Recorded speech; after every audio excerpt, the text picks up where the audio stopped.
অতিলৌকিক গতি তৌলিকা রতি কৌতুক বপুষম। অতিলৌকিক গতি তৌলিকা রতি কৌতুক বপুষম। অতিদৈবত মতি বৈষ্ণব যতি বৈভব পুরুষম। সসনাতন রঘুরূপক পরমানুগচরিতম। সুবিচারকৈব জীবক ইতি সাধুভিরুদিতম। শুভদোদয় দিবসে বৃষ রবিজানিজদয়িতম। প্রণমামি চ চরণান্তিক পরিচারক সহিতম। প্রণমামি চ চরণান্তিক পরিচারক সহিতম। সদা নিমগ্নোऽপ্যপরাধপঙ্কি যাহৈতুকীমেষ কৃপাঞ্চ যাচে। সদা নিমগ্নোऽপ্যপরাধপঙ্কি যাহৈতুকীমেষ কৃপাঞ্চ যাচে। দয়াং সমুদ্ধৃত্য বিধেহি দীনং। দয়াং সমুদ্ধৃত্য বিধেহি দীনং। নমো নমো গৌর কিশোর তুভ্যং। নমো নমো গৌর কিশোর তুভ্যং। পতিত পাवन श्री गुरु महाराज जी की जाए। दशमदस्तन आचार्य वैष्णव वैष्णववृंद की जाए। जगतगुरु प्रभुपाद श्री भक्ति सिद्धांत सरस्वती गोस्वामी ठाकुर जी की जाए। अवधूत कुलचूड़ामणि श्री गौर दास बाबा जी महाराज की जाए। श्री सच्चिदानंद भक्तिनाथ ठाकुर महाशय की जाए। श्री रूपानुग आचार्य बाबा की जाए। भजनानंदी और समागत भक्तवृंद की जाए। श्री प्रभुपादेर बक्तृतावली द्वितीय खंड पृष्ठा 129। श्री प्रभुपादेर 52तम प्रकट दिवसे श्री श्री व्यास पूजाय श्रीमद् भागवतेर कीर्तन। আমরা গত 2 দিনে পড়েছি যে কিভাবে শ্রী রূপানুগ ভক্তগণ শ্রী রূপানুগত্যে অবস্থান করে শুদ্ধ ভক্তগণের আনন্দ বিধান করবেন এবং অপরদিকে শুদ্ধ ভক্তির চরম তাৎপর্য অন্তরঙ্গা ভক্তি যাজন করবেন। এই দুইয়ের বৈশিষ্ট্য বিচার করতে গিয়ে অক্ষজ জ্ঞানী অর্থাৎ প্রাকৃত অভিজ্ঞতায় প্রাকৃত ইন্দ্রিয়জ জ্ঞানে নানা প্রকার বিবর্ত উপস্থিত হয়। কিভাবে করা হবে? দুই দিকই, বহিরঙ্গের অনুষ্ঠান শুদ্ধ ভক্তগণের আনন্দ বিধান, আবার অন্যদিকে শুদ্ধ ভক্তির যে চরম তাৎপর্য, চরম ফল, চরম যাজন, যেটি অন্তরঙ্গা ভক্তির যাজন, অর্থাৎ নির্জনে শুদ্ধ হরিনাম করতে করতে স্বরূপাবস্থিত হয়ে নিত্যলীলায় সেবা আদি, এই দুটির যে বৈশিষ্ট্য বিচার সেইটি প্রাকৃত জ্ঞানের দ্বারা হয় না, ফলে নানা প্রকার বিবর্ত উপস্থিত হয়। গতকাল আমরা যেই বাক্যটি পড়েছি, দ্বিতীয় একটি বাক্য, শ্রী গৌরসুন্দরের বহিরনুষ্ঠানের উপদেশ। মহাপ্রভু বহিরনুষ্ঠানের উপদেশ করেছেন, সেখানে 64 প্রকার ভজনাঙ্গ, তার মধ্যে নাম সংকীর্তন, প্রচার আদি, এই বহিরনুষ্ঠানের উপদেশ, এইটিকে যারা চরম লক্ষ্য জেনে, বহিরঙ্গের অনুষ্ঠান এটি চরম লক্ষ্য এবং আমরা সেইটি করছি এই ভেবে অন্তরঙ্গ ভক্তগণের প্রতি বিদ্বেষ পোষণ, মনে মনে একটা বিদ্বেষ থাকে, ব্যবহারে বিদ্বেষ থাকে, এবং অন্তরঙ্গ ভক্তগণ তাদের যে কৃত্য অন্তরঙ্গ ভক্তি যাজন অর্থাৎ নির্জনে শুদ্ধ নাম গ্রহণ করে স্বস্বরূপে অবস্থিত হয়ে নিত্য সেবা আদি, এইটিকে মনঃকল্পিত অর্থাৎ কল্পনা প্রসূত, অর্থাৎ এইগুলি সত্যি নয়, প্রকৃত নয়। শুদ্ধ ভক্তির যে যাজন করছেন অন্তরঙ্গ ভক্ত, সেই ভক্তদের প্রতি বিদ্বেষ এবং সেই ভক্তদের যে সেবা, যে ভজন, নির্জন ভজন, সেইটিকে কল্পনা প্রসূত ও মনে মনে স্থির করে নেওয়া একটা মনঃকল্পনা মাত্র, এই জেনে বহিরনুষ্ঠানকেই একমাত্র সমাদর করেন। অর্থাৎ অন্তরঙ্গ ভক্তগণ কি করছেন?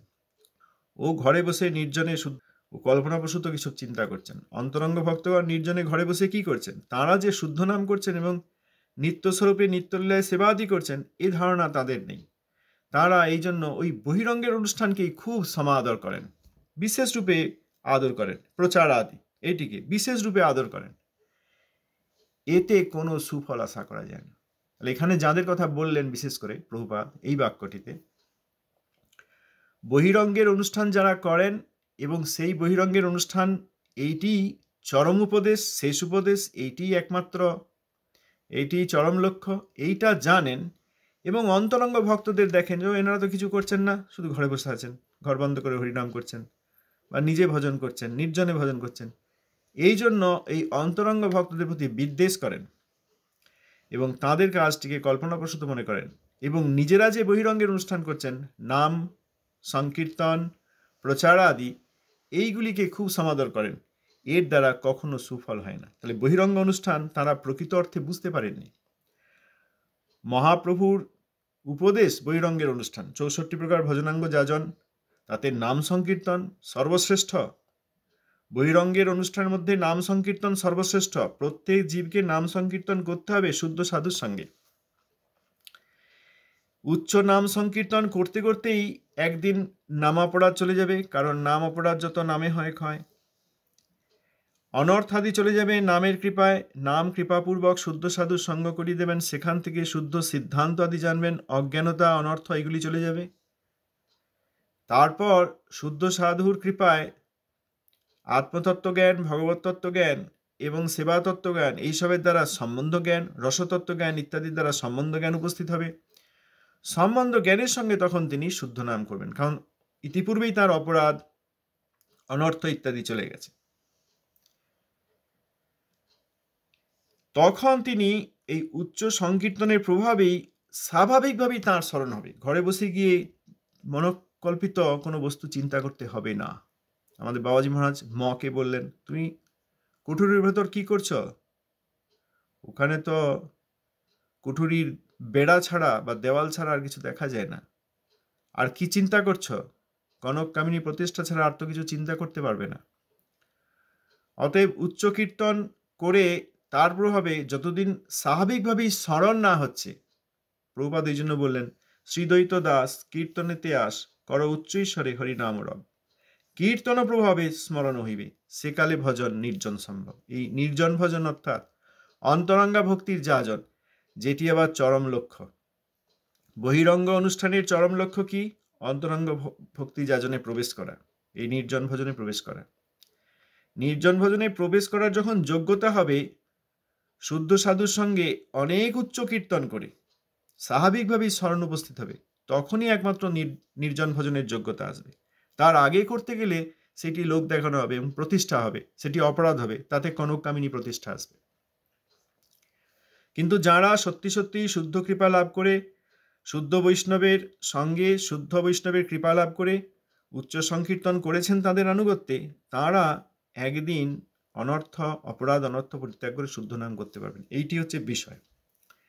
সুতরাং বহিরঙ্গের অনুষ্ঠান যারা করছেন, যারা এখনো পর্যন্ত অন্তরঙ্গ ভক্তি যাজনের কথা বুঝতে পারেন নাই, অন্তরঙ্গ ভক্তি যাজনই যে বহিরঙ্গ ভক্তি যাজনের ফল, এখানে প্রভুপাদ বললেন না, কীর্তন প্রভাবে স্মরণ হইবে। তাহলে কীর্তন হবে, তার প্রভাবে স্মরণ হবে, তখনও কীর্তন করবেন। তিনি নির্জনে কীর্তনই করেন, হরিনাম গ্রহণ করেন, তাতে স্বাভাবিকভাবেই স্মরণ হয়। এই জন্য প্রভুপাদ বলেছেন যে অনর্থ অপনোদিত হলে শ্রী নামেই রূপ গুণ লীলা প্রকাশিত হয়। শ্রীল বাবাজি মহারাজ বলেছেন একই কথা, যে নামই রূপ গুণ লীলা রূপে আত্মপ্রকাশ করেন, আলাদা করে চিন্তা করতে হবে না। যারা প্রকৃতই অন্তরঙ্গ ভজন করেন, নির্জন ভজনকারী, তারা এই রূপ কেমন, গুণ কেমন, কেমন লীলা হচ্ছে, এইগুলি মনের দ্বারা চিন্তা করে সেগুলি ধ্যান করেন না। ওই হরিনামের প্রভাবে, কীর্তনের প্রভাবে স্বাভাবিকভাবেই এই নামেই রূপ গুণ লীলা তারা দর্শন করেন। আলাদা করে চিন্তা করতে হয় না, জেনে নিতেও হয় না। তখন ওই হরিনাম করতে করতেই যেসব গ্রন্থে বিভিন্ন লীলাদি লেখা আছে, ও না পড়েও তিনি সেইগুলি দর্শন করতে পারেন এবং সেখানে সেই সেবায় নিজের নিত্য স্বরূপে উপস্থিত হতে পারেন এবং সেবা আদি করতে পারেন। সুতরাং বহিরঙ্গ অনুষ্ঠানে যারা করছেন, বহিরনুষ্ঠান যারা করছেন, প্রচার আদি করছেন, তাঁরা যতদিন এই বহিরঙ্গ অনুষ্ঠান, নাম প্রচার আদি এইটিকেই চরম লক্ষ্য মনে করেন এবং অন্তরঙ্গ ভক্তের প্রতি বিদ্বেষ পোষণ করেন, অন্তরঙ্গ ভক্তের যে ভক্তি যাজন নির্জনে ভজন করেন যেটা, সেইটিকে মনঃকল্পনা মনে করেন, কল্পনাপ্রসূত মনে করেন, এবং সেই জন্য নিজের বহিরঙ্গ অনুষ্ঠান প্রচারকেই খুব বেশি গুরুত্ব দেন, প্রভুপাদ বলছেন তাহাতে কোনো সুফল আশা করা যায় না। সেই বহিরঙ্গের সমাদর, সেই বহিরনুষ্ঠান প্রচারের ফল, এতে কোনো সুফল আশা করা যায় না, সুফল হয় না এতে। এই বিষয়ে আমরা গতকাল পড়েছি। আজকের একটি বাক্য, এর পরবর্তী একটি বাক্য রয়েছে, আবারও এটা পুরো উপদেশ আমরা, পুরো বক্তৃতা আমরা পড়া হচ্ছে না আমাদের। এই বহিরঙ্গ এবং অন্তরঙ্গ অনুষ্ঠান কিভাবে শুদ্ধ নাম কীর্তন করতে হয়, কিভাবে শুদ্ধ নাম কীর্তনের প্রভাবে স্বাভাবিকভাবেই অন্তরঙ্গ ভক্তির প্রকাশ হয়, তখন নির্জনে কীরকম ভজন হয়, এবং এই দুয়ের মধ্যে বৈশিষ্ট্য কি আছে, সামঞ্জস্য কি আছে, এই বিষয়গুলি আমরা পড়ছি।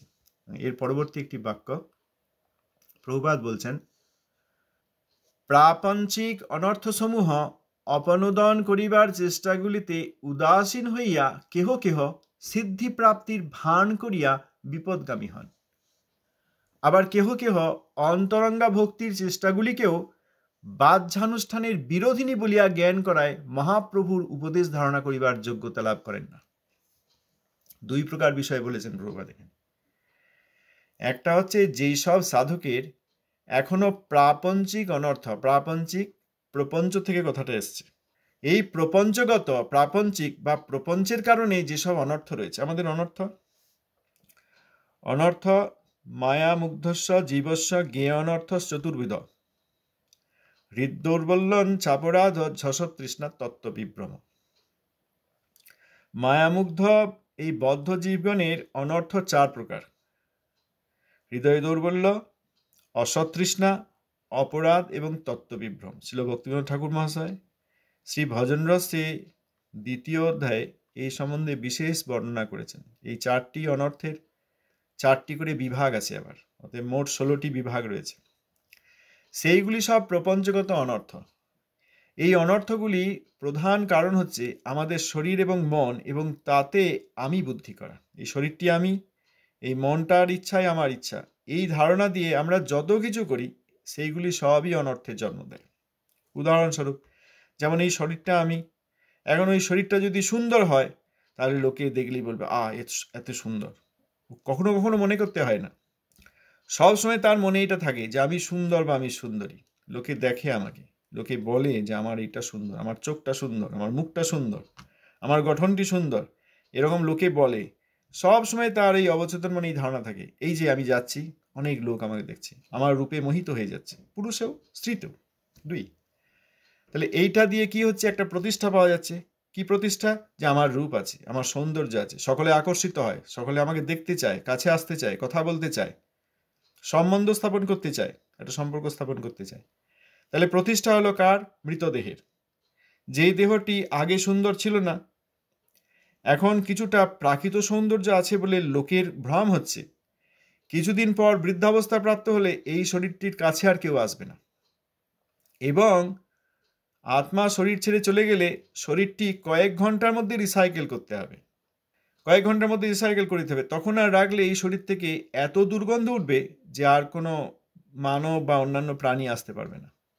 এত দুর্গন্ধ উঠবে এই শরীরে, আর লোকের কাছে কেউ আসবে না। অথচ কয়েক দশক আগে এই শরীরটি যখন এই আত্মা শরীরে ছিল, এই শরীরটি নিয়ে জগতে হাঁটতো, তখন এই মনে মনে ভাবতো, ও আমি এত সুন্দর বা আমি এত সুন্দরী, তার উপরে আমি আরো কিছু যোগ করেছি, তাতে আরো সৌন্দর্য প্রাপ্ত হয়েছি, দেখো এখন নিশ্চয়ই অনেক লোক আমাকে দেখছে। তাহলে প্রতিষ্ঠাটি হলো শরীরের। সুতরাং এটি একটি উদাহরণ। এইভাবে মন বুদ্ধির সঙ্গে আমিত্ব ধারণা থাকায় আমরা এই প্রপঞ্চে যত অনর্থ প্রাপ্ত হয়েছে সব কিছুই, সেইগুলি অপনোদন করার চেষ্টা করতে হবে। হরিনাম গ্রহণের চেষ্টা মানে প্রথমে নামাপড়ার ত্যাগ, সাধু নিন্দা, দেবান্তরে স্বাতন্ত্র বুদ্ধি। ওই একটা গৃহপ্রবেশ হচ্ছে, সেখানে একবার গণপতিকেও আলাদা করে একটু পূজা করা হোক। আচ্ছা ঠিক আছে, কৃষ্ণের পূজার পরে একবার গণপতিকে পূজা করা হোক, কারণ তিনি সিদ্ধি দেন। বাবা বিরক্ত হয়ে গেলে কি হবে তার ঠিক নেই। শ্রীল ভক্তিবিনোদ ঠাকুর মহাশয় শ্রী হরিনাম চিন্তামণিতে পড়েছি, যতদিন কেউ শুদ্ধ ভক্ত না হন ততদিন তিনি প্রকৃত রূপে গৌর নিত্যানন্দের প্রসাদ, ভগবানের প্রসাদ প্রকৃত অর্থে পেয়ে সেইটি দেবদেবীকে দিতে পারেন না, শুদ্ধ বৈষ্ণব না হলে। শুদ্ধ বৈষ্ণব হলে তখন তিনি দিতে পারেন, কারণ তখন তার প্রকৃত তত্ত্বজ্ঞান আছে, ভগবানের তত্ত্বজ্ঞান এবং দেবতাগণ যে তাঁর দাস দাসী এই তত্ত্বজ্ঞান আছে, এবং তিনি সেই দেবতাদের কাছে গিয়েও কখনো কৃষ্ণ ভক্তি ছাড়া কিছু চান না। সুতরাং সেইটি একমাত্র শুদ্ধ ভক্তের জন্য সম্ভব। তার আগে পর্যন্ত যতক্ষণ অপরাধ অনর্থাদি আছে, শুদ্ধ নাম হয় না, ততদিন পর্যন্ত যে যুক্তিতেই আমরা দেবদেবীকে প্রসাদ দিচ্ছি বা প্রসাদ পেয়ে ওনারা করছেন বা আমার সিংহাসনে একটু রেখেছি বা অনেক দিন ধরে আছেন কি করে বাদ দিই, যদি রাগ করেন, এই সব ধারণা থেকে আমি তো এখন কৃষ্ণ প্রসাদ দিচ্ছি, আগে তো সরাসরি পূজা করতাম লক্ষ্মী গণেশ আদি, এখন তো কৃষ্ণ প্রসাদ দিয়ে করছি, তাতেও একটা অজুহাতের মাধ্যমে, এক্সকিউজের মাধ্যমে, একটা যুক্তির মাধ্যমে আমরা কিন্তু ওই দেবদেবীর পূজা ছাড়তে পারি না। তাহলে দেবান্তরের স্বতন্ত্র বুদ্ধি, এটা একটা নাম অপরাধ। তারপর গুরু অবজ্ঞা, শুদ্ধ বৈষ্ণব গুরু তার অবজ্ঞা, এবং অগুরু বা গুরুব্রুপ যারা প্রকৃত গুরু নন তাদেরকে গুরুর সম্মান দেওয়া, দুটোই গুরু অবজ্ঞা। এই সমস্ত 10 অপরাধ পরিত্যাগ করার প্রচেষ্টা, এবং তারপর সেই অপরাধ চলে যাওয়ার পরে অনর্থ অপনোদন। অনর্থ যখন আছে তখন শুদ্ধ নাম হচ্ছে না, নামাভাস হচ্ছে। নামাভাসে অনেক উপকার হয়, এমনকি মুক্তি পর্যন্ত প্রাপ্ত হয় কেবল নামাভাসের দ্বারা। 10 অপরাধ চলে গেলে সেই ব্যক্তি নামাভাস করলে সেই নামাভাস তাকে মুক্তি দেন। সহজ জিনিস নয়, কারণ এই মুক্তি পেতে যেসব জ্ঞানী যোগী তারা অনেক কৃচ্ছ সাধন করে, তারপর তাদের মধ্যে 1 কোটি জ্ঞানীর মধ্যে একজন মুক্ত হতে পারেন। যদি 1 কোটি, 10, 100, 1000, 10,000, 100,000, 1 লক্ষ, 100 লক্ষে 1 কোটি, এত সংখ্যক জ্ঞানী পাওয়া যায়, প্রকৃত জ্ঞানী, তাদের মধ্যে একজন মুক্ত হওয়ার যোগ্যতা লাভ করেছেন। আমরা এইরকম নির্ভেদ ব্রহ্মানুসন্ধানী জ্ঞানী নই।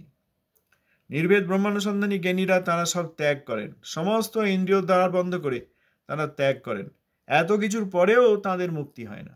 1 কোটি জ্ঞানী খুঁজে পেলে, প্রকৃত জ্ঞানের অনুশীলন করছেন, খুঁজে পেলে একজন মুক্ত পাওয়া যায়। সুতরাং মুক্তি কত দুর্লভ, দুর্লভ তো বটেই, কারণ আমরা অনন্তকাল এই মায়াবদ্ধ হয়ে এই ব্রহ্মাণ্ডে রয়েছি। যদি দুর্লভ না হতো আমরা তো মুক্ত হয়ে যেতাম, এখানে থাকতাম না, বৈকুণ্ঠে থাকতাম। অনন্ত কোটি জীব এখানে, মানুষ রূপে, পশু পক্ষী রূপে, কীট পতঙ্গ রূপে, জলজ প্রাণী রূপে, ছোট ছোট জীবাণু রূপে, এবং অনেকে বিদেহী দেহহীন রূপে এত আত্মা এই ব্রহ্মাণ্ডের মধ্যে আশ্রয় নিয়েছেন, কারণ তারা কেউ মুক্ত নন। কিন্তু 10 নামাপরাধ পরিত্যাগ করলে যে নামাভাস হয় তাতেই মুক্তি পাইছি। সুতরাং নামাভাসও কম কথা নয়, অনর্থ আছে সেই অবস্থায় যে নামাভাস হচ্ছে।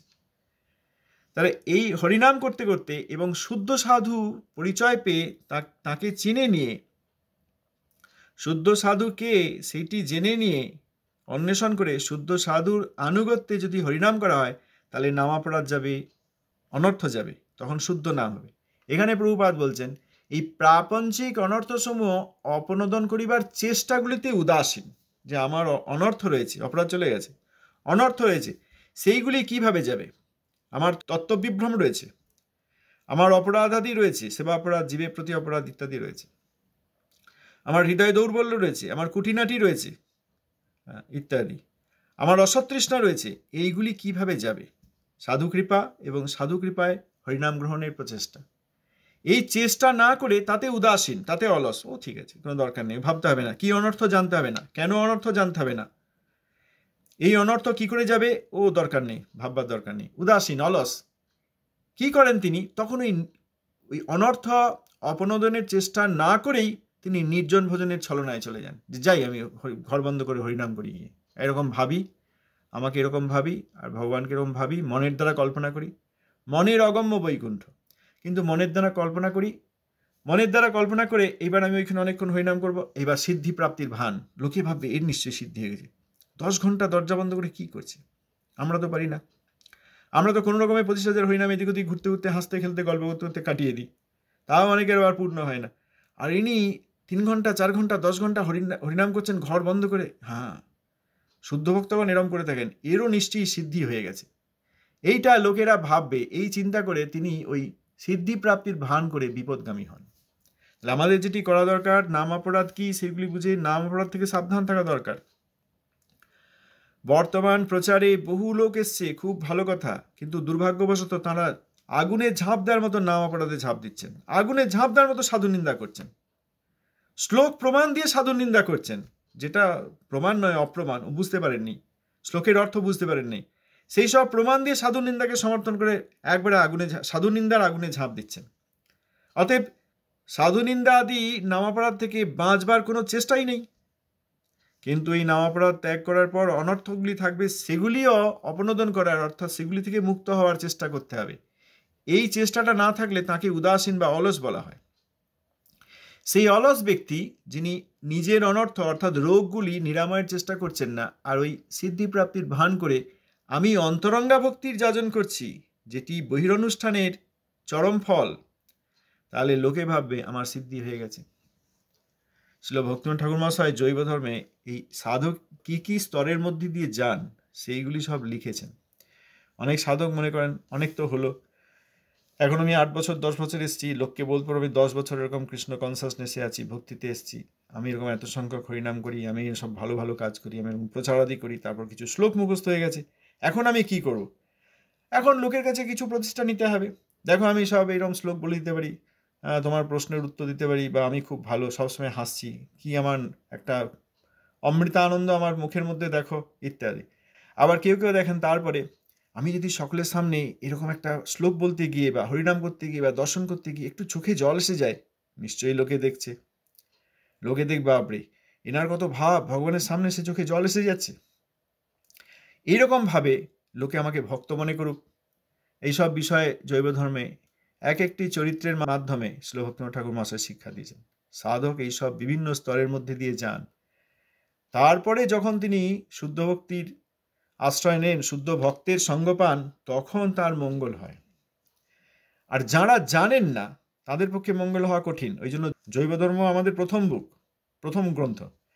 জৈব ধর্ম গ্রন্থটি প্রথম গ্রন্থ। এতে সুবিধা কি আছে? যখন এই চরিত্রের এইসব ঘটনাগুলি আমরা দেখব এবং দেখা যাবে শুদ্ধ ভক্তগণ তাকে বললেন, না বাবা এরকম করে চোখের জল ফেলো না, হ্যাঁ তুমি কি ভাবতে? এই ভাবতাম, আমি ভাবতাম এখন আমার চোখে জল পড়বে, একটু লোকের কাছে এরকম সবাই দেখবে আমার কত ভক্তি।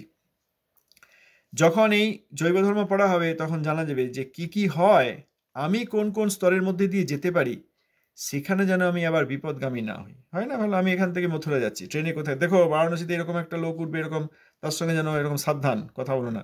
বা অনেক লোক আসবে, তারা এরকম চেষ্টা করবে তোমাকে ছিনিয়ে নেওয়ার, তাদের কাছাকাছি যেও না। যদি আগে থেকে জানা থাকে তাহলে আমরা একটা সাবধান থাকি, তাতে আমাদের ক্ষতি হয় না, তাতে আমরা ওই লোকের কাছে বঞ্চিত হই না। কিভাবে আমি আমাকে বঞ্চিত করতে পারি, আমার মন আমাকে কিভাবে বঞ্চনা করতে পারে, সেইগুলি যদি জৈব ধর্ম থেকে পড়ে আমরা জেনে নিই, তাহলে ওই সব স্তরের মধ্যে দিয়ে আমাদের যেতে হবে না। বুঝতে পারা যায়, ও আমার তো এরকম মনে হচ্ছিল, চোখে একটু জল এলো, জলটা পড়ছে না, চোখের পাতাটা টিপে দাও, অল্প জল আছে, তাহলে চোখের পাতাটা বন্ধ করলে তখন যেটুকু জল অল্প এসেছে সেইটা এবার গড়িয়ে পড়বে বিন্দু হয়ে, তখন লোকে দেখতে পাবে। এরকম অনেক সাধক ভাবেন। এইগুলি আসবে না যদি আমরা গুরুবর্গের এসব গ্রন্থাদি অনুশীলন করি, তাহলে আমাদেরকে আর এইভাবে মনের দ্বারা বঞ্চিত হতে হবে না। সুতরাং এইভাবে আমরা বিপদগামী হই। কেউ কেউ সিদ্ধি প্রাপ্তির ভান করে বিপদগামী হন, এটা একদিক। আবার অন্যদিক হচ্ছে কেউ কেউ অন্তরঙ্গা ভক্তির চেষ্টাগুলিকেও বাহ্যানুষ্ঠানের বিরোধিনী বলিয়া জ্ঞান করায় মহাপ্রভুর উপদেশ ধারণা করিবার যোগ্যতা লাভ করে না। তাহলে একদিকে হচ্ছে অনর্থ অপনোদনের চেষ্টা না করে অলস হয়ে বসে থাকা, এবং সিদ্ধি হয়ে গেছে আমার এই ভান করে প্রতিষ্ঠা পাওয়ার চেষ্টা, এই বিপদগামী হচ্ছে একদিক। আর একদিক ভাবছে ও সব করার দরকার নেই, অন্তরঙ্গ ভক্তির এসব যে চেষ্টা এইগুলির প্রয়োজন নেই, শুদ্ধ ভক্তির যে চরম ফল অন্তরঙ্গ ভক্তি এসব দরকার নেই, এগুলো বাহ্যানুষ্ঠানের বিরোধিনী। অর্থাৎ এই অন্তরঙ্গ ভজনাদি যারা করছেন এসব, তারা প্রচারে যোগ দেন না, আমাদের সংখ্যা কমে যাচ্ছে। আরও কিছু লোক যোগ দিলে আরও ভালো প্রচার হতো, সেটা সুবিধা হচ্ছে না, ওরা সব অন্তরঙ্গ ভজন করছেন। আমি যেন এরকম না করি, আমি যেন বহিরনুষ্ঠানটা খুব ভালো করে করি, খুব ভালো করে অর্চন করি, খুব ভালো করে আরতি আদি করি, ঠিক আছে, তারপর নাম সংকীর্তন করবো, বাইরের প্রচার আদি করবো, প্রকৃত হচ্ছে না। কিন্তু তাহলে তো বুঝতে পারবেন অন্তরঙ্গ ভক্তি কি। শুদ্ধ সাধুর সঙ্গ না হয় বহিরনুষ্ঠান বিষয়টি কি এবং সেটি কিভাবে শুদ্ধভাবে করতে হয়, নাম সংকীর্তন প্রচার আদি, সেটা বোঝা যাচ্ছে না। তারপর ভাবছে আমি যেন এরকম অন্তরঙ্গ ভক্তির আশ্রয় না আনি। অন্তরঙ্গ ভক্তির যারা চেষ্টা করছেন তারাই প্রচার বিরোধী, প্রচার বিমুখ লোক। এইটা ভেবে তারা মহাপ্রভুর উপদেশ ধারণা করিবার যোগ্যতা লাভ করেন না। দুদিকেই সমস্যা। অনর্থ অপনোদনের চেষ্টা না করে আমার সিদ্ধি হয়ে গেছে এই ভান করার যে চেষ্টা, ওটিতে বিপদগামী হচ্ছে। ইচড়ে পাকা যেটা বলে, হয়নি এখনো যোগ্যতা, অনর্থ যায়নি, আর ওই নির্জন ভজনের চেষ্টা করছে। অন্যদিকে যারা নির্জনে অন্তরঙ্গা ভক্তির যাজন করেন, তাঁরা প্রচারে আসছেন না, প্রচার বিমুখ হয়ে যাচ্ছেন। অতএব তাঁরা বাহ্য অনুষ্ঠান বা বহিরনুষ্ঠানের বিরোধী এই ভেবে মহাপ্রভুর যে উপদেশ সেইটি ধারণা করতে পারেন না। আচ্ছা, আজ প্রায় সময় হচ্ছে, আমরা অল্প করে পড়ব। জানি বিষয়গুলি সহজ নয়, কঠিন। আমার মনে হয় না আমরা কেউ কখনো এসব শুনেছি, মনে হয় না আমরা এসব কেউ কখনো শুনেছি বা কখনো শুনিনি, পড়িনি, বিশ্লেষণও করিনি, বোঝার চেষ্টা করিনি। এই জন্য প্রচার প্রচার প্রচার, আর এদিকে কেন নির্জন ভজন, নির্জনে ভজন, ওই কি না, একটা মন্দির পেয়েছে, ছোট একটা মন্দির পেয়েছে, সেখানে রান্না করা আছে, খাচ্ছে আর ঘুমাচ্ছে, অলস হয়ে গেছে। এইসব কথা আমরা শুনে খুব প্রভাবিত হয়ে গেছি, প্রচারের জয়গান করছি। কিন্তু প্রভুপাদ বলেছেন এই প্রচারে কোনো সুফল আশা করা যাচ্ছে না। তো যদি বৈষ্ণব নিন্দা বন্ধ না হয়, তাহলে কি করে? প্রথম ওইটা তো সাধু নিন্দা, প্রথম নাম অপরাধ। একে তো বৈষ্ণবের চরণ অপরাধ হচ্ছে, অতএব বৈষ্ণব অপরাধ হচ্ছে। আবার তার দ্বারা, ওইটার দ্বারা আরেকটা দোষও হয়ে যাচ্ছে, সেটা হচ্ছে নাম অপরাধ। তা নাম অপরাধী ত্যাগ হচ্ছে না। তাহলে প্রচারের সুফলে তো শুদ্ধ নাম হবে। প্রচার মানে তো শুদ্ধ নাম। হরে কৃষ্ণ রাম বললেই তো আর নাম গ্রহণ হচ্ছে না, নামাক্ষর গ্রহণ হচ্ছে। নামাক্ষর বাহিরায় তবু নাম কবু নয়। যতক্ষণ অপরাধ আছে, অনর্থ আছে, শুদ্ধ নাম নয়। তো বলছে অনেকে খুব কীর্তন করছে, বড় লেকচার হলে বা সিনেমা হল ভাড়া নিয়ে ওই সব তরুণ তরুণীরা খুব বাজনা টাজনা বাজিয়ে খুব হরি নারায়ণের গান করছে, নামাক্ষর হচ্ছে। তার মধ্যে যদি কারো শুদ্ধ ভক্তির আশা থাকে, শুদ্ধ ভক্তির প্রতি আগ্রহ থাকে, কোনোভাবে শুদ্ধ ভক্তের সঙ্গ হয়, তখন তাদের মঙ্গল হবে। কিন্তু হচ্ছে কি, যত শুদ্ধ ভক্ত তাদের প্রতি অপমাননা করা হচ্ছে। একটা জিনিস দেখা যায়, এখন সমস্ত পূর্ব গুরুবর্গের অবমাননা হয়। বিশেষ করে প্রভুপাদ ছিল সরস্বতী গোস্বামী ঠাকুরের প্রতি অনেকে সূক্ষ্ম এবং স্থূলভাবে অবমাননা করেন, এবং প্রভুপাদের শিষ্যগণের প্রতি খুলেআম, মানে খোলাখুলি হোলসেল বাজারে সাক্ষাতে বলে কয়ে অ্যানাউন্স করে লেখালেখিও হয় এবং অবমাননা হয়। এত বড় বৈষ্ণব নিন্দা, অবৈষ্ণব অপরাধ হয় না যদি সত্যিই প্রচার হয়ে থাকে। বাবা, প্রচার হয়েছে বলছি, তা প্রচারককে সম্মান করে প্রচারকের দেওয়া শুদ্ধ নাম কিভাবে করা যায় সেই চেষ্টা করা হোক না। উনি করেন নাই, ইনি করেন নাই, এই করে অন্তরঙ্গা ভক্তির যাজনকারী। আর প্রভুপাদের শিষ্যগণ তো এইরকম নয় যে তাদের নাম অপরাধ যায়নি, অনর্থ। প্রভুপাদের সাক্ষাৎ সঙ্গে এসেও তাদের নাম অপরাধ যায়নি, তারা নাম অপরাধ কি জানেন না, তাদের অনর্থ যায়নি, তারা প্রাপঞ্চিক জীব, এই জ্ঞান করলে আমাদের তো আর হওয়ার উপায়ই নেই। যদি মনে করা হয় যে প্রভুপাদের শিষ্যগণ, তাহলে তো এরকম হতে পারে যে তারা প্রকৃত অর্থেই অনর্থ তাদের যায়নি, সিদ্ধিপ্রাপ্তির ভান করে তারা ওই অলস হয়ে নির্জনে ভজন করতেন। এই বললে বড় অপরাধ হবে, এটাই লোকে বলছে। আমার বলার ইচ্ছা নয় এগুলো, লোকে এইগুলি বলছে, তাদেরকে বোঝানোর জন্য আমি প্রার্থনা করছি তাদের পায়ে ধরে, বুঝে যান। প্রভুপাদ ছিল ভক্তি সিদ্ধান্ত সরস্বতী গোস্বামী ঠাকুরের শিষ্যগণ করেননি, আর আমি আজকে করছি। এই ধারণাটা ভয়ঙ্কর মায়ার প্রভাবে এই ধারণাটা আসছে। যদি সত্যিই প্রচারককে সম্মান করতে হয়, প্রচারকের প্রচারকে মান দিতে হয়, তাহলে শুদ্ধ নাম করার দিকে আমাদেরকে এগোতে হবে। এই নামাপরাধ আর নামাভাস নিয়ে থেকে যাব। নামাভাস দূরের কথা, এই নামাপরাধ, তার মধ্যে আবার প্রথম যে বৈষ্ণব অপরাধ এবং গুরুবজ্ঞা, তারা সকলেই গুরু।